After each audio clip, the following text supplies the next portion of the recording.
So we went to the Crocker Art Museum. So I took a big gamble on their behavior and went to the Crocker Art Museum with them. It's a fun. They have a lot of variety. Not a big museum, but there's a lot going on. The largest collection of California art in the world. So not surprisingly, given it's in Sacramento.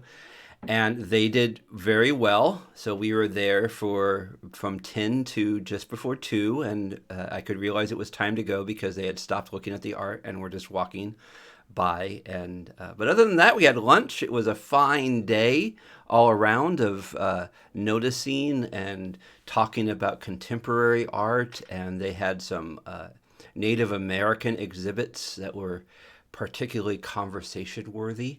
So it was a good time had by all, and it's nice. I found out we have a membership at the Aeronautic Museum, so which is not too far away, but far enough away that the membership there gets us into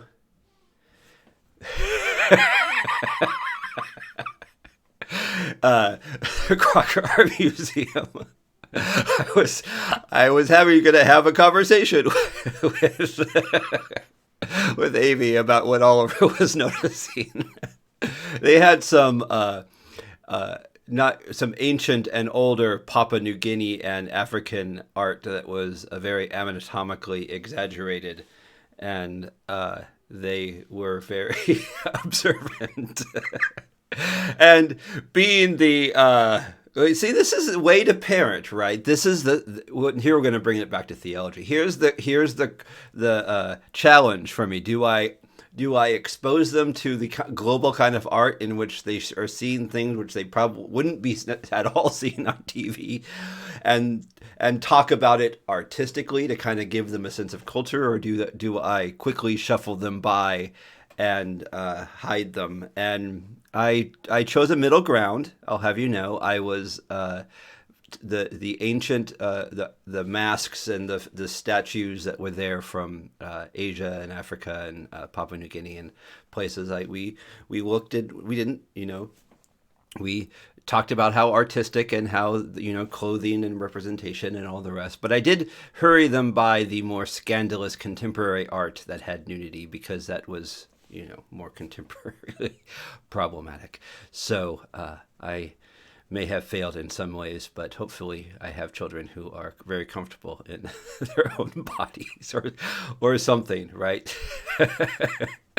Oliver also said some things that I'm not going to share on the air that made me laugh on the inside while I was there. So we'll share those later. But it's interesting. One of the things, and as I said, we're going to change the direction of things. We'll talk later in the week. One of the things that I like to do, and this is my own discovery of myself. This is talking about introversion day. I think maybe this is important and relevant. It's the spirituality of noticing, and this is where my own yeah, I have some stories for Paul. Like Paul didn't see anything different. He was in Greece and Corinth, for goodness sakes. Let's show you some statues from Corinth of that day. Have you ever, and you could Google this if you want, the graffiti from Pompeii? Yeah, it's not kid friendly. So they were very crude people and drew things. So I'll let you Google that. It won't be on our display fortunately I'm not teaching ancient art. What was I saying? In the churches I grew up with, the art was very limited, very, if kitschy, is that the word? If that, it just wasn't there. We had flannel graph was the height of art.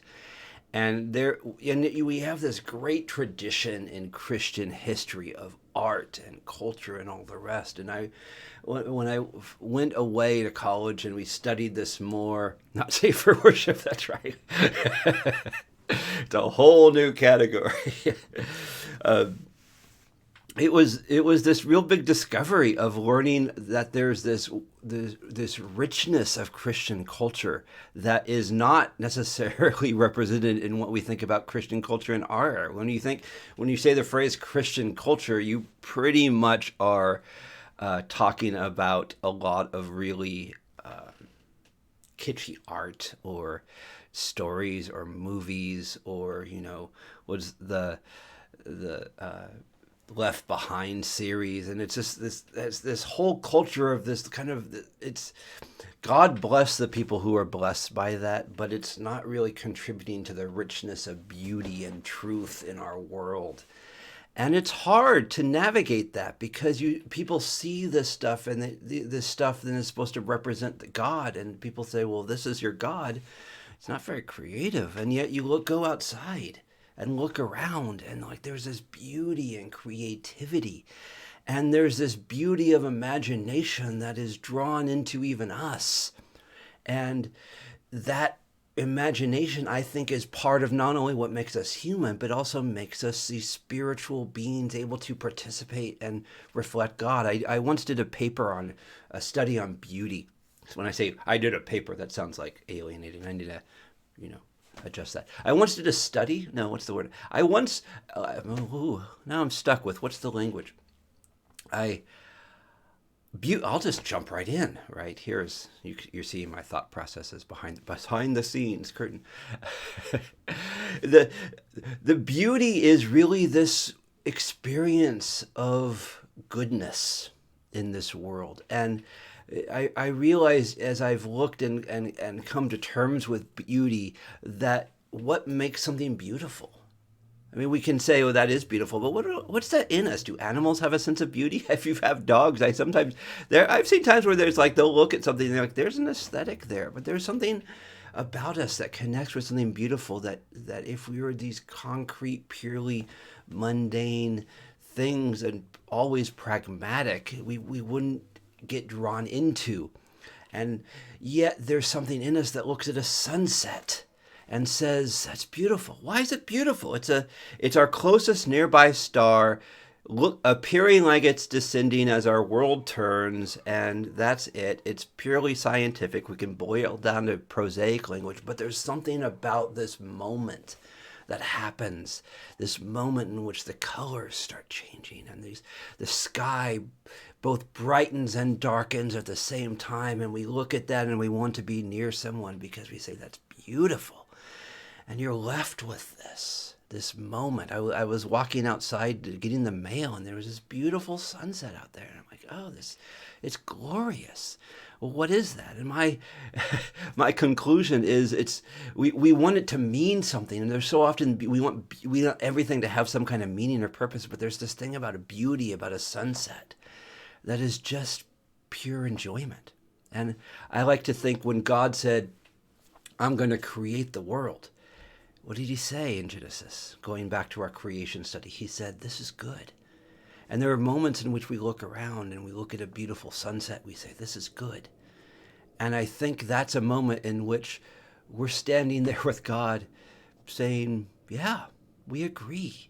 We're sharing this moment. If you share a moment with someone you love, and there's this special bond, I think when we see something beautiful in the world, we're doing that again with God. And we're like, there's something, the spiritual moment, the spirit in us is saying that's good. And so is that just for Christians? Of course not. I think the Spirit is working more broadly. We'll talk more about salvation and the Spirit in coming weeks, but there's this moment of recognition that there's something bigger and broader than us.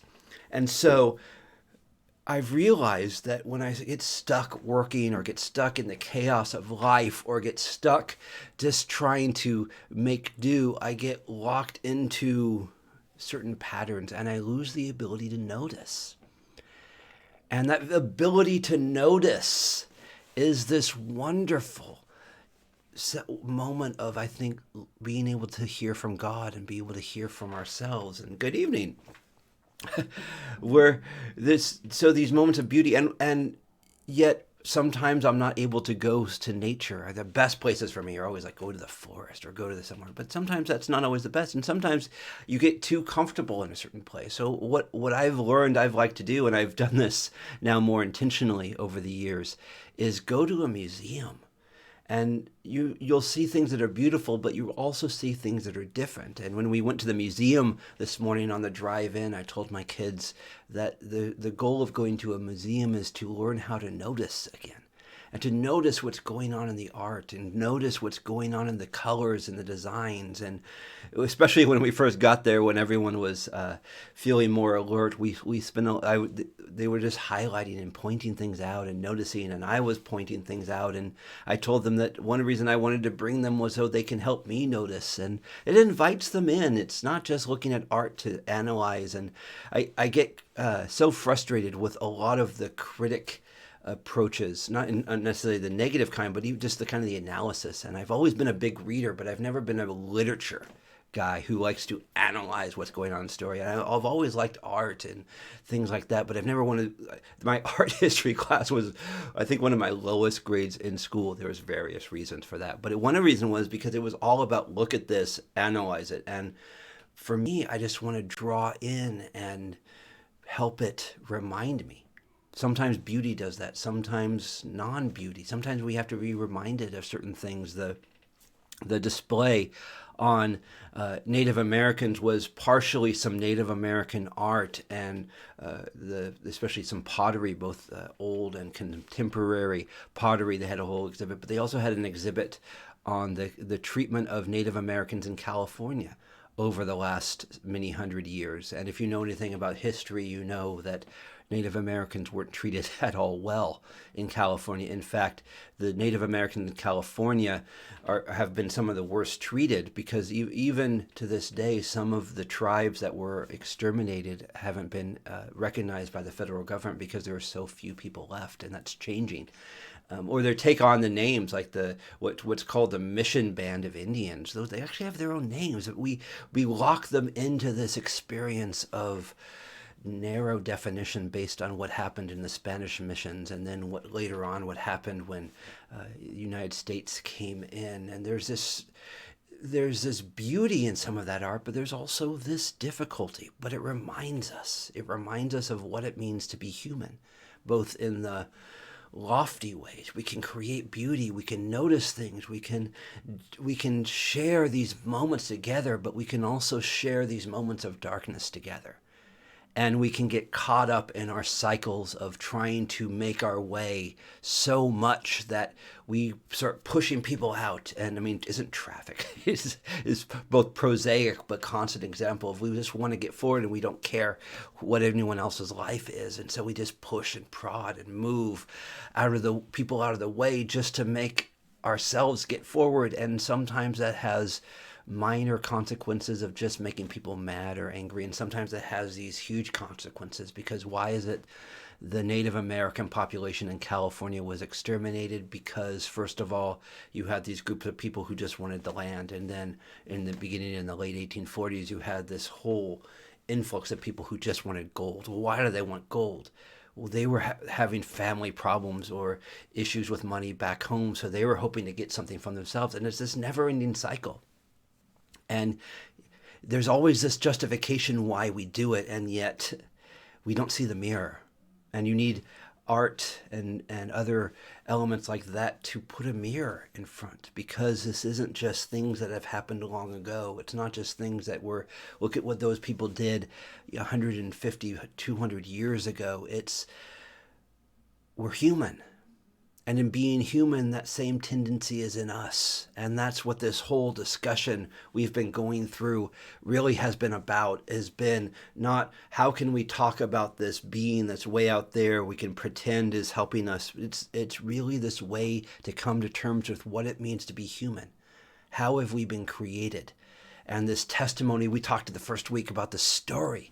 The big story of God's work isn't God just saying, look, here I am, now worship me because I'm egocentric or insecure. It's God saying, I've made things so good. I've made things so wonderful and beautiful. Look at a sunset. we've really messed it up because we keep bumping into each other. We keep messing things and trying to make our way, and it causes us so much more frustration. And we in Christianity call that sin, that tendency to make our brokenness define our experience in the world, and our tendency to take something good and mess it up. Why do we do it? I don't know. Why do we take these worst parts and let them define our relationships with other? I don't know. And there's this deep brokenness in us. And are we stuck like this? Are we stuck in our dysfunction?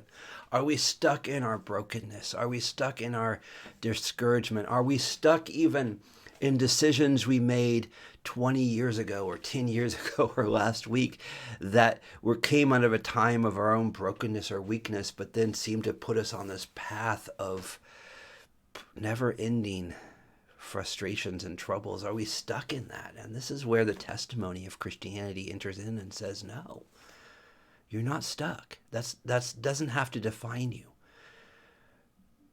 But at the same time, it doesn't ignore the things that happen. It doesn't say, no big deal, right? Because these things have repercussions. And so the story isn't just how can we put things right? How can we become right? But how can we actually be people who are healing the hurts that have happened and making peace when we were the ones who broke the peace? How can we be people who not only find a way forward in our own lives, but take the hand of others, even people we've hurt or people we've left behind, and say, there's this new possibility. We can share a story together rather than our stories bumping into each other.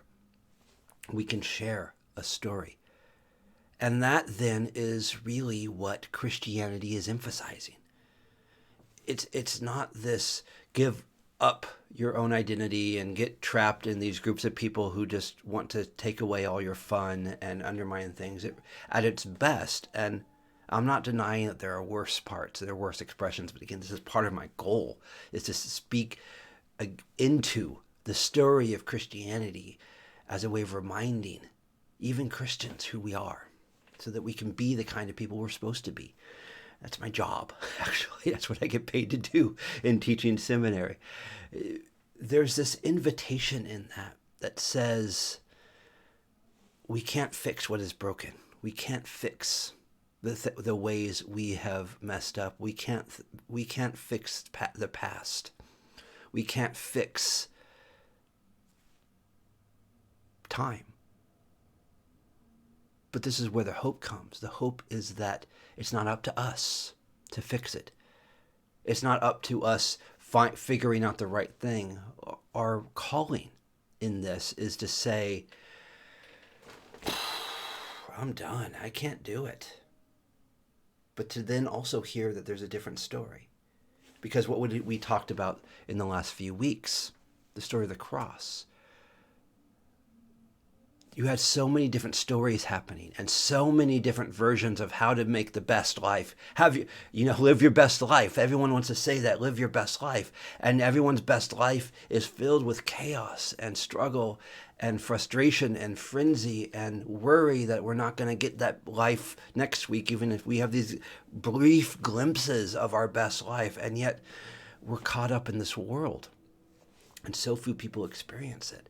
And all these versions we talked about if you just get more power. If you get more power and you get to tell other people what to do, or you can protect yourselves against people who want to do you harm, then you'll find happiness. And yet we find the people who get that still haven't found it. That's not the way to peace. That's not the way to hope. It might solve some problems initially and create a kind of peace, but so often it puts the burden on others around us. It puts the burden on people who aren't safe. So in order to have our peace, we make others around us have to bear the weight of that. And what do we do with those people? We ignore them, because if we actually started listening to their stories, like the art museum told us today, if we hear their songs and their voices, we start realizing they're real people. And how do we respond? We either become inhuman and abusive and intentional oppressors, or we have to change. So what is the best thing we think we have to do? We have to somehow not listen. We don't want to listen. Because if we listen, now it becomes our responsibility, and we can't handle that responsibility. We also talked about the religious leaders. They said if you do everything right and moral and follow all the rules, then your success is going to happen. And why did they get that? They got that from the book of Proverbs, right? It says, do good things happen. Do bad things happen. But then you move on to the other books of the Bible, where if those are the rules, that's how like this, that's what life is like in a vacuum. That's the general pattern, but it's the exceptions that prove the rule. And all through the Bible, we find good people running into suffering and bad people getting success. And a lot of the Psalms talk about this, God, right? Job, God, why I'm doing everything right, and yet disaster keeps happening. And there's this whole narrative throughout the Bible of reframing our expectations. Sometimes you could do all the rules right. Well, how do we encounter God like that? How do we encounter a God who we say, we've done everything right, we did everything the way you said, and yet this is getting worse?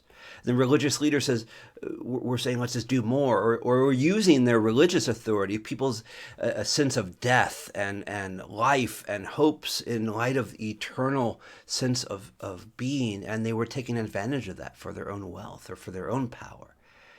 So religion in itself isn't enough, because that too can get co-opted by our brokenness. It can't lead us to the place of real peace. And there's this good argument being made. I don't agree. I think it's been oversold, but there's this argument that religions have caused more harm than good.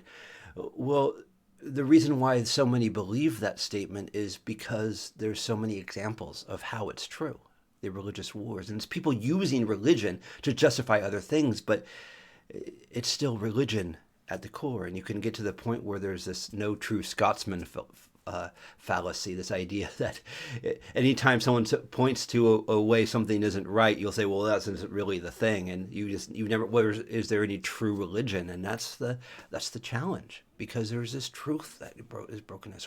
Or what's the other option that we talked about? The other way Jesus was rejected by the social activists. What we need to do is we just need to take over power for ourselves, because this is our enemy, and they're just helping the rich people or the powerful people or that other culture. And what we need to do is take power, and then we'll be the ones who help the people. But so often in that process, the manner of helping the people involves stepping on the people on the way. And you see this throughout history, these revolutions that happen as a way of saying, we're going to get power, then help the people. And then what happens? They get the power, but then they realize what power is like, and they think they're the ones in charge, and they're the ones who tell the people everything they need, and they begin, and when the people start arguing against it, they get very ruthless. So you have this empire, you have this religious zeal, you have this social activism zeal of the zealots, and all those went into the work of the cross, because Jesus was calling in and speaking into each of those categories. What does it mean to live in a kingdom, in a society? What does it mean to have power? Did Jesus have power? Yes, he was healing people. He was raising from the dead. How did he use that power? Not the way the Roman emperors did. Then you had the religious leaders. Jesus was wise. He was crazy moral. That's part of the problem. He wasn't breaking the law in the way they could say, aha, see, this is what people are like when they break. He was fulfilling the rules, but he was undermining the ways and patterns that they said the people had to follow, that they had added. So they had put more weight on it. And Jesus, who was even more religious and more in tune with God, said, you guys aren't leading the people right. You're leading them astray. And so they said, you're blaspheming. We are the ones who speak for God. And Jesus didn't respond, because he's not going to enter into justifying himself before them. But he knew who was speaking for God. And then you have the social. Jesus was a great leader. He was speaking about helping the poor and helping the suffering and defending the cause of those who have been broken by injustices. And he was talking the language of social engagement, and yet wasn't following the pattern of violence and impatience that the others were doing. And so he was, in a sense, undermining what the zealots saw as their chief goal. He had a different way, and he wasn't going to pursue their methods, so they rejected him too. And what happens in this? We're left with the cross. So what happens when you follow the kingdom? What happens when you do the right thing in the face of people who are insistent on pursuing the wrong approaches? Well, it's not going to be, flowers and, everyone dancing together and that moment that we always see, like with those Christian movies where it's like the professor's up there talking as atheism stuff and the student has this wise thing and they're all like, ooh, they're all convinced. What happens in a real setting? They're not convinced. It's not as easily done. People have these responses, and they'll often respond either by crushing you emotionally or intellectually, or pick something even physically. And that's what happened with Jesus. There was this crushing of Jesus. So the experience of Jesus himself was one of someone who did everything right, who couldn't be more perfect, who was pursuing the will of God to the utmost. And he died. Not just died, he was dehumanized. Everything was taken away from him.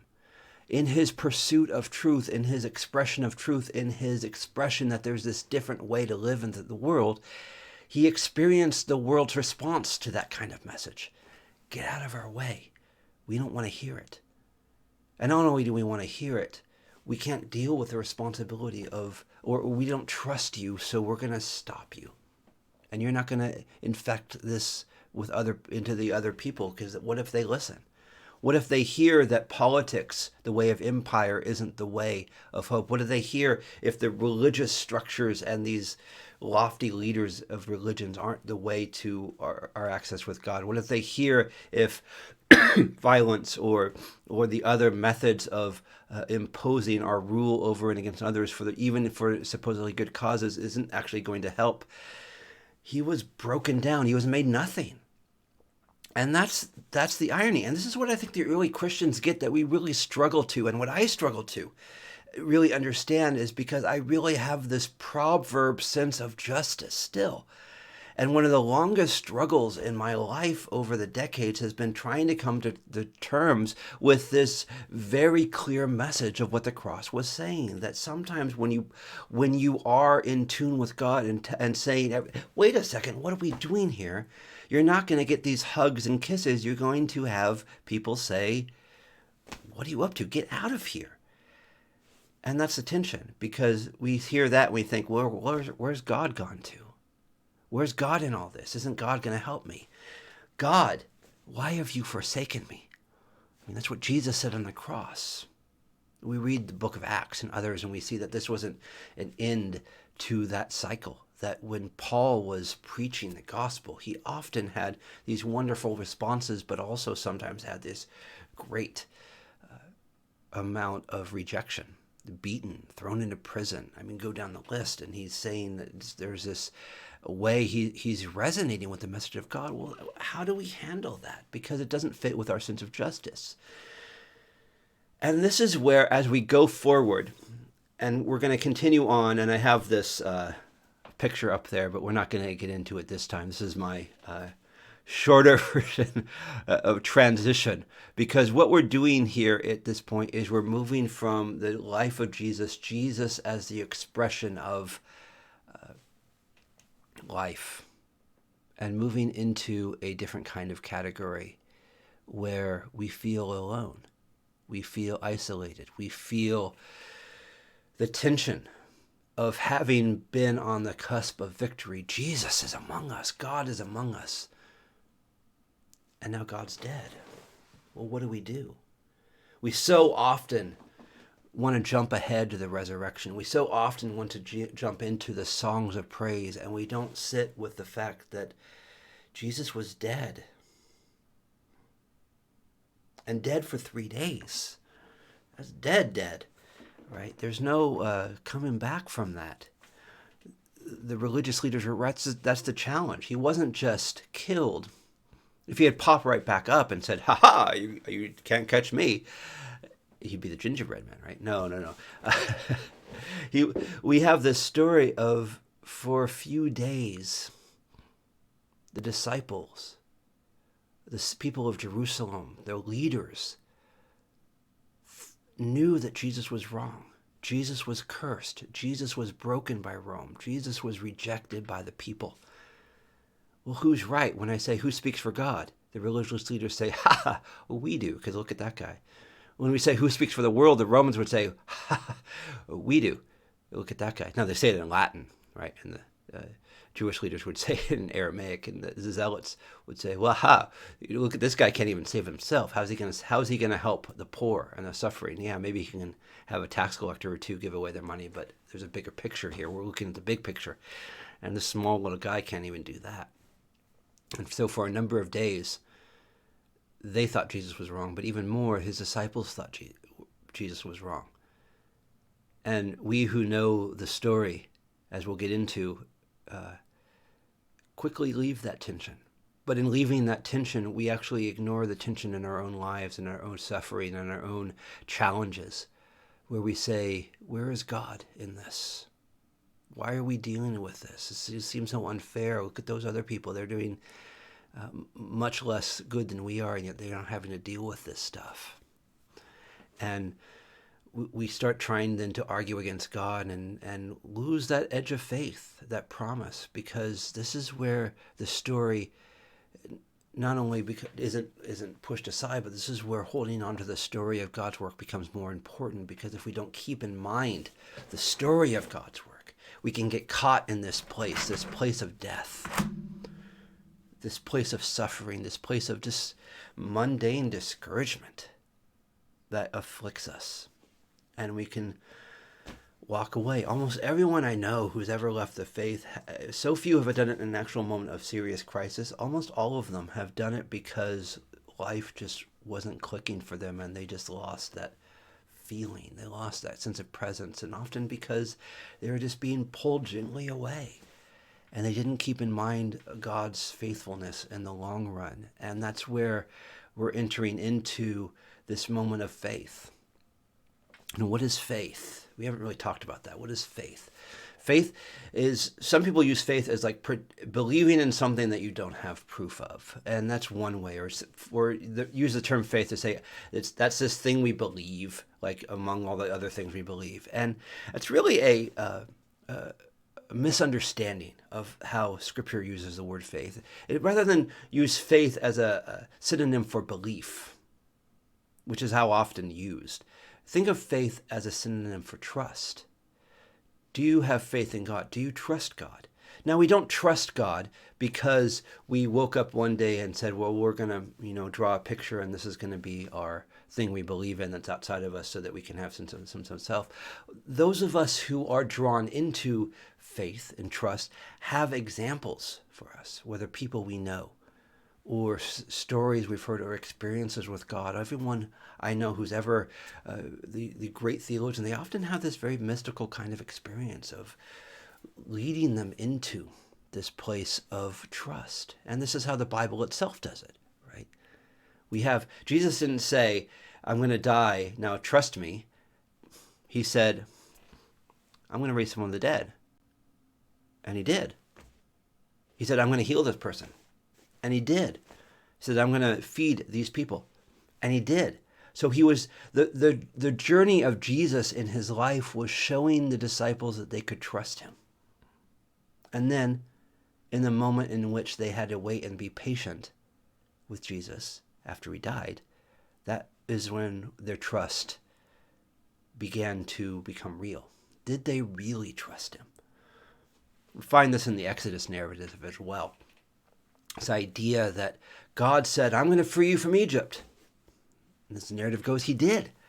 And so for much of the rest of the Old Testament, he says, trust me in this next thing because I am the God who's freed you from Egypt. He doesn't say, trust me, out of hand. He said, trust me because of the things I've already done. And there's these great Psalms that remind us of that too. There's like, trust me because of the thing I did here. Trust me because I did the thing here. And those of us who are called to faith aren't putting our belief in something blind or empty or magical. We're putting our faith in something that is based on our experiences of the past and also the experiences of those who have gone before us. So we're not alone in this story. This is why I love Christian history and reading these ancient Christian writings and historical Christian writings, because sometimes when we don't know if we can trust in our thing, reading about someone who has gone through even worse and came out on the other side is this boost. I don't know can I trust God in my work situation? I don't know, but have in year past, and he came through. I'm going to trust him better this time. Can I trust God in cars? Can I trust God in family? Can I trust God in this or that? As I've journeyed this and studied more, it becomes easier and easier to say I trust, because I am putting this in light of the things he's already been faithful. And there's grace when he's not faithful. And as we press on in this where the story becomes not just this thing we learn about the past, but as this presence with us, that God is faithful. God trusts God's self. And God is faithful to himself. God trusts himself. So he's going to actually make promises that put his own reputation on the line. So he said, I'm going to raise Jesus from the dead. Well, if he did that, he's trustworthy. If he didn't do that, he's not trustworthy. So he puts his own idea. Is he God? Well, it's not about us or our faith. It's about, is God faithful to God's own promises? Is God faithful to save us? Does God love us? And if we look at the short term, it can be hard to discern that. But if we remember, these stories are longer than we realize. And if we look at the stories of the past, we realize that there's no point, there's no place that God is unable to work. There's no point at which God says, you're too far gone. You're out of here, because look at who he's picked in the past. There's no point at which life becomes so impossible that it pushes beyond the boundary of salvation. And so we're called to hope in every moment, in every part, because at any moment God can break through and do something wonderful. But will he do this thing in our life, the thing that we're dealing with now? Do you trust? And that's the invitation. It's not about this magical being that's out there. It's about this journey into who we are and who we're going to be. And not just for ourselves, but who are we going to be for our families? And who are we going to be for our friends? Who are we going to be for our community? The world is broken and their families broken all over the place. So going those patterns is not going to bring the healing. But if we can find this story in ourselves and be living like this, maybe we can inspire hope and trust in a different way for others around us and help them experience peace and hope and joy and love in their life. And as we get into this next study next week, and I'll be on time, I'm going to put it on my calendar and get a reminder. We're going to talk about the journey of Jesus from the cross. How much does Jesus love us? How much does God love us? What does it mean that Jesus was dead? What does that mean, not just as a testimony of religious statements, but what does that mean in terms of our own struggles with faith and our own struggles with our past and our own struggles with our present? That's the exciting part of what comes next, because again, we've been talking a lot about Jesus and a lot about God, and now we're turning to say, well, what does this mean for us? And if we understand what this means for us, it really changes not only how we understand Christianity, but also how we understand Christian community and how we understand God and how we understand the promises that are meant to give us hope, not frenzy, peace, not frustration, love, not hate. And all those times you see examples of Christian giving into frenzy or hate or impatience, those are the times in which they have lost their trust. They've lost their faith. And even if they're speaking words of Jesus, who are they talking about? Not the Jesus we're talking about. There's a lot of people who use the name of Jesus to pursue the ways of those other systems that put Jesus on the cross. And Jesus would say to them the same things he said to those. He doesn't have any part of that. And so as we go forward, I'm going to continue to talk about how this journey shapes us and leads us and gives me hope every single day, even when I mess up, especially when I mess up, that there's always a step forward. So let's keep walking together. 7 p.m. next Thursday. Again, I'll be here. Hopefully you'll be here. Thank you for being patient with me as I took time to get started. All right. Have a great evening and a great first week of 2020.